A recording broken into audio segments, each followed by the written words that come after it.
My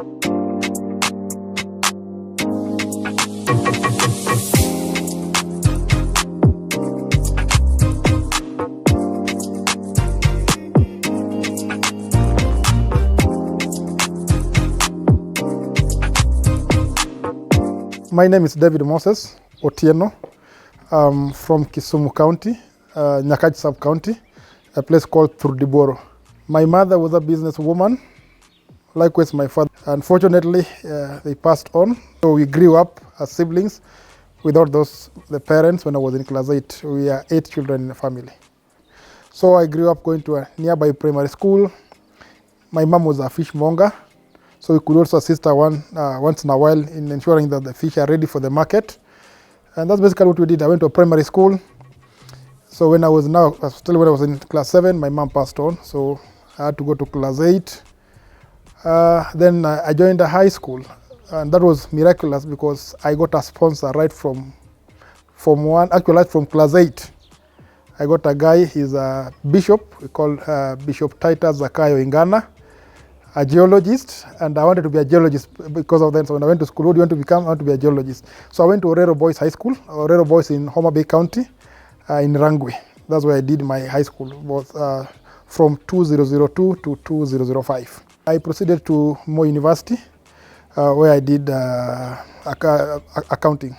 After college, in the village, they started this secondary school. So I became a teacher, and I taught for 1 year. I taught from being a teacher to a senior teacher to deputy principal, and I became a principal. And the beauty of that, at one time there was a district heads meeting and I was to attend. So the BOG paid and I attended. So when we were doing introduction, my high school chemistry teacher was also a principal in that area. So when I introduced myself, she stood up and said, that was my student and we are now in the same career. She didn't know I'm not a full teacher. So I taught for 1 year. Then one day I bought a newspaper. I love reading a lot. So I bought a newspaper and I was reading about the job. And there was an advertisement from Barclays Bank by then. So I read that advertisement and I said, this thing looks like talking to me. And I went and thought about it. Then I did application letter, hard copy. I packed my bag. I have my uncle who lives in Nairobi. He has a house in Komarok. It's called Washington Otieno. So I went to his house because he has retired, so he's in the village, and the wife and children are still in Nairobi. By then, the wife was also in the US, so he only had 2 children in Nairobi. So I told him, Uncle, I've gotten a job in Nairobi. Maki, I don't have a job. I only have the application letter. I've got a job in Nairobi. The only challenge I have is accommodation. So if you could allow me to be in your house for 1 month, then after my first salary, I can go sort myself out. He told me it's okay, but just know there, the mama is not there. Only Basil, the late Basil and Winnie who are there. So it's okay. So I packed my bag and came to Nairobi. So they're living in Komarok. I didn't know where Komarok is. So when I reached town, I was told to get Matt going to Kayole. So I don't know where Kayole is. I don't know anywhere from town, Eastlands going that. I have no idea.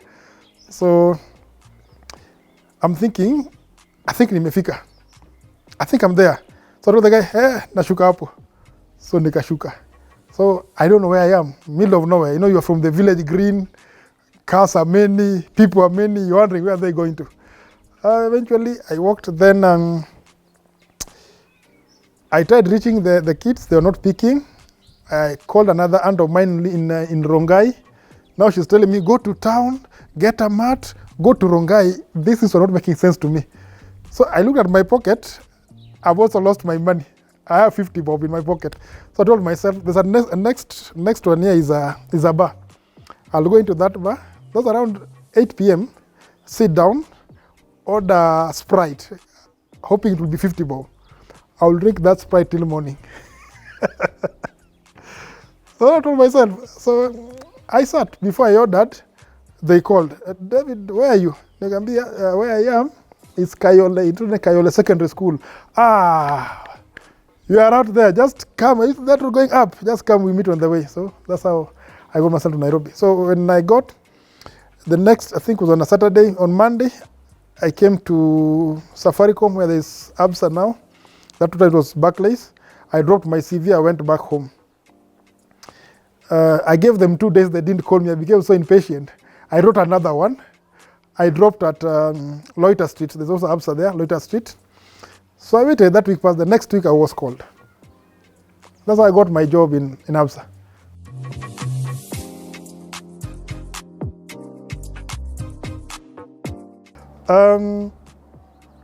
We were living somewhere in Kikuyu called Kid Famako. We had a friend who told us, but they couldn't land. But then my wife, being a wife, he said, let's go. And so in my mind, and as a husband, as a man, I'm asking, where are we going to see the land and we don't have money? Now you're saying, let's go. So we went, got a land just the other side, another Mzee there. So the land was going for 1.5 million an eighth. So we left there, promising we'll do whatever we can do if we can get something. So the guy could call every week that somebody's here, just send something. You send 5,000, send 2,000. So at point we get tired. If there's someone who wants, let him buy. So that's how we lost that first land. So we never bought. So my wife told me one thing one day, because I think he saw me so distressed about this your land. He told us, no, we've gone to church. And last week, what Pastor said? Pastor said, people go to church and with a request. So people go with different requests. Somebody come with a cup asking for water to be filled. Someone come with a jar. Someone come with 5 liters. Someone with 10 liters. Somebody come with 10,000 liters. So it depends whatever you come with. So that one really changed my perspective. So maybe I've been going with a cup just so that I get my rent. I have my job. So we decided to think outside the box. It didn't take long when we were called for land around the same place. That's where we are now. And our son, Prince Chen, was 3 months old. So we came with the baby. Actually, this land, someone has already bought it. He had paid deposit. He was looking for facility from the bank. But it didn't succeed. So the owner repossessed the land. So when we came, the others have already been bought. These were the one remaining. So we talked with the guy. He told us the land is going for 1.5 million. We negotiated to 1.35. We were negotiating as if we have that money. But we didn't have the money. So we agreed 1.35. So mode of payment. The law, I don't know whether the law or whatever, so that you pay half or whatever the rest you paid within 3 months. So we had that discussion, say that we are putting deposit tomorrow. At that time, what we had in the account was 250,000 as a family. So we said we'll give him 200. We remain with 50,000 for our own use in case of any emergency.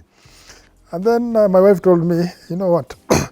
The worst thing to happen would be that you'll be given back your money less 10% as per the law. I know there's a law, whatever. They say that if you don't pay, they take 10% of the total cost, not of what you've paid. So I said, we'll go into, then I joined and I said that we'll go into the books saying that we tried buying land. So that's how we started. So we paid 200,000. Now the idea is now to look for money. This is now you go to God with the 10,000 liters, not a cup of 1 liter. So opportunity came. We got some job with Deloitte for audit. This a bit, and then that time my wife had resigned. So I'm the only one working and we're buying land. So God opened the door from Deloitte. So this job was doing from the house. So we could work this thing together, go to treasury, get the documents, work them out. Eventually we got money. And we did not pay within 3 months. We paid, I think, within 5 months. So we could tell the back and forth, those calls, we'll transfer you your money. But we're so persistent. Whatever we get, at the end of the month, I get salary. Actually, we didn't have life. We only get something to eat. I think we didn't go for any date. All the money was going for, you get 20,000, you send to there. So they're also a good guy. He's a guy called Gidenji, a guy I respect so much. He even helped my brother, my cousin, has got a piece just next year. So that's how we managed to get the piece of land, the aneth that the house sits on.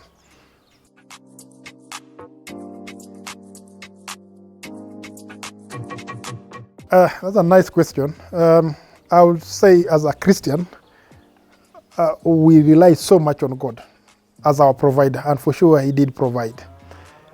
When we went to the architect to draw the house, we told ourselves we don't have money, but this guy should draw to us what we want. So this is what we wanted. We did not have money for this. But we wanted, as we start, we don't want to make changes as we go up. First, we wanted a flat roof. So basically, which means those are 2 floors. So which means the foundation must be able to carry the 2 floors. So we told the architects called Di Contrapando, this is what we want. We don't have the money now, but this is what we want. So the guy drew. It's the first time we are drawing the house. We never had any house before. So the guy drew. And then I got a friend. I told him what I'm doing. I said, when that thing is drawn, I can take you to another senior architect, Kuangalia. The architect is called Mugo, which did a very good job. So I took what the guy has drawn. He's a junior in the field, I would say so. So I took it to this guy. He's also a lecturer at Nairobi University. So he looked at it and somebody doing marking composition, underlining this. Told me the guy has not done it so well, but take this back to him. So we took it back. The guy rectified. When done, I took to him, said this is now better. So in terms of drawing, we are now safe because this has been done by a senior person, architect Mugo, which we did really appreciate. And because of friendship, he never charged us. We just gave him something small for his service. So after that, we had 200,000. We want to start. So we look for a contractor, somebody who will oversee the project. So we got a guy, it's called Ole. What we also wanted to do, we wanted to be thorough with what we are doing because we were not doing an example. So we wanted somebody who had done a flat roof. So we got many guys they have not done, but said that we will try. So we didn't want trial. So we got this guy called Ole, a referral from our architect. So he told us he has done one somewhere in Rongai. We took a date and we went with him, met the owner, told us how much the house has costed him. He told us 13 million and almost the same size. Of course, these are slightly bigger. So he told us 13 million. I said, wow. And it was not fully done. But now the guy has proved to us he can do a flat roof.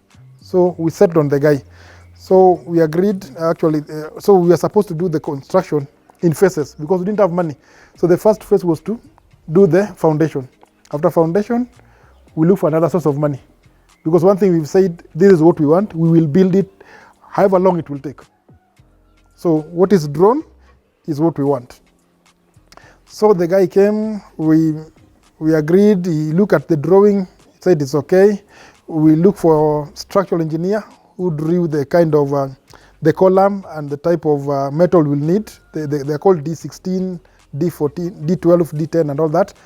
So we are given a quotation, the kind of things we need to buy for the foundation with the contractor, Ole. So we bought the ballast, we bought the metals, we bought the foundation stones, and we brought them here. So we had 200,000, and we sold a car. Honda Fit KCL 294L. We sold the car at, I think, 450. So we had like 600 to start. So we used the 600 to buy the materials. So the guy, we agreed, the foundation, he charged us, I think, 200,000 for foundation. So we agreed and we were paying into bits. They came, constructed the house, the storehouse, site house, and all that. So the guy started. The challenge we had with the guy, he was not at the site. That's the biggest challenge we had. So I would come around 4, I'm here by 4, he's not here. The guy he has left on the ground, no one is in charge. You get how that confusion was.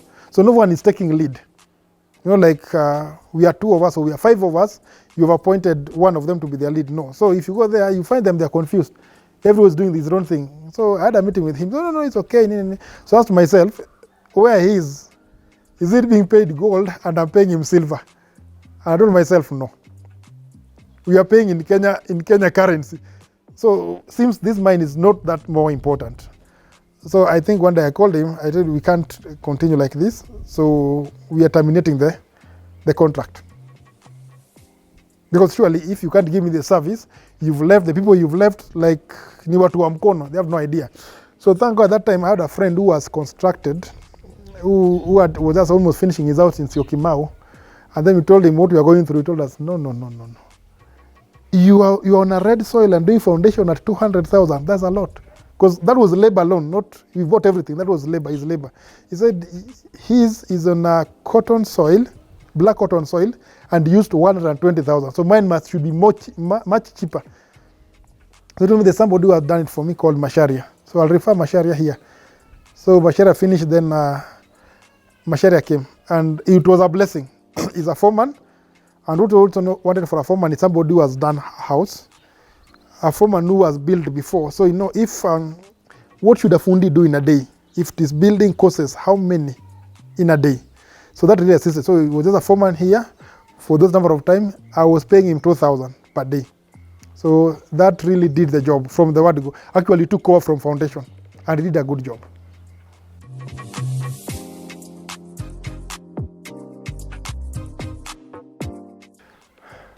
I think where people might find it a bit difficult is in terms of getting materials. I think with the fundis, both from the foreman, these guys involved in construction, they know you have money. I don't know where they got that idea from, but yourself you don't have. You get the single one, you can't go for leisure. Every single coin you put into the building, to them you have a lot of money. And that's the thing, the perspective, the perception they have, which is very wrong.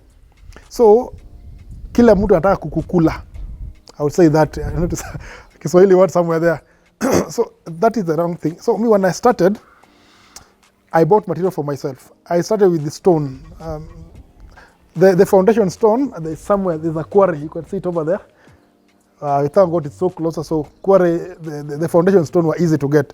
The other one, the one from Thika Road, called Darugo. So I asked how much will I ask guys who supply. One stone I was told needs 65 shillings. So by the time it comes here, you count how many are they, multiply by 65. I looked at that and was told I need 5,000 stones for the house. I look at that 5,000 times that, okay. Then one day I took a fundi. I want to know where this Darugo is. So I paid him for a day. We drove to Darugo, parked the car, got into the quarry. So why I took the fundi so that he can tell me the best stone. It's a market. So this one, this is not right. You can get, this is how you tell the good one. So we went like 4 quarries and like, okay, this is what happened. So in quarry, one stone is 20 shillings. So if you transport it, you go there, the lorries are there waiting. So just get lorry, agree the cost. I was being charged 12,000 for transport, and one stone was 20 shillings. So by the time the stone here, it is 35 shillings. One stone, 35. And the guy was bringing to me at 65. So you can see how much you save. So that's what I did. So I saved on stones. Okay, cement, if you buy from the company at that time, that is early last year, before things goes up, one cement was 515 if you buy from the factory. And if you buy from the factory, you must buy 200 plus. But they will deliver. So buying 200 is a lot. So what they advise me, if you have somebody who's doing construction around, you can combine 2 of you. Especially when you're doing the koroga, the slabs. My slabs were costing me over 180 bags of cement. 180 bags or to 160. So I couldn't do that. I couldn't get anyone. So I had a contract with a guy who had hardware around. So the guy would bring, then I take from him. So I could pay him, so he would get something on top. So I'd buy at 540. Now what happened one day, they used to bring 100, put there. So when I told my guy, can you count? By the time I told this guy I'm counting, they left. So these things were brought 90 less. 10 less. So I had to order for 100, I was brought 90. So that's where I learned. So even when you are bringing stones, these stones you see at the center. So as your lorry comes, some are drop. As your mchanga comes, zingine zinangushwa mahali. So that's the challenge in this construction. But what I have learned, and also I get to know the cost of this. So when you're walking around, going to job, you see where the heaps of sand they're selling, you just stop and ask, okay, I want a lorry. This lorry will be how much? This is the location. Then he tells you, okay, I'll contact you next week. What's the best? The best? No, I don't want to go to someone else. I'll need this thing by Saturday. So he give you the best cost. The next time around, you see somebody doing construction and there's a lorry there giving, dropping sand or stone, especially sand, because stone now I've gotten how to get this. So you ask, you get the difference in there. So you do your research before you buy. So for the first time, I didn't do the research. I bought one lorry at 30,000. That is my Mayu. By the time I was knowing the right price, it is 20,000. So anybody who's doing construction, you need to do research. It doesn't cost you anything. Just see somebody doing construction. Go to that site. Ask, I want this soil to be brought there. How much will it cost? I want it as early as next week. Give me your number. Give me the best because I don't look for someone else. This guy will need that business, will give you the best. Go to someone. At the end of the day, you'll get the best. So anybody who's building, do a lot of research. Ask, especially those who have built. Like me, from where I sit, I can manage someone's house from ground to top. I can assure you, I can do that.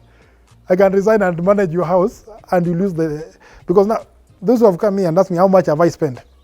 I tell them, they said, no. You are lying.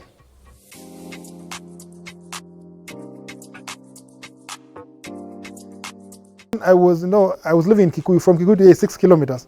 So after work, I would come to see. Foreman, how many fundis did you have? I had 3. I pay for those 3. What have they done? So you could see what they've done. So if you don't come, he'll tell you he had 5. And he had 2. Or he had 6. Though he had this. So you must be present. It is, it is yours. Me, this was my, close to my heart. So it was my child. I had to look for it. I had to take care of it. See it, nurture, it grows. So the advantage is I was so close. So either if I'm not here in the evening, I'm here early in the morning to check what they did yesterday. Because again, I was paying them on daily basis. So, and they also liked it. When I'm coming with the new notes from the bank, the 100 one. So they were enjoying getting, boss is here, we have new notes. So if I don't pay today, I'll pay the next day. But the agreement was, I pay on the daily basis, especially the people from around. So they work, they want their money tomorrow. For fundis, you could say, I'll pay you tomorrow, they'll be okay, because they are spending here. Yeah.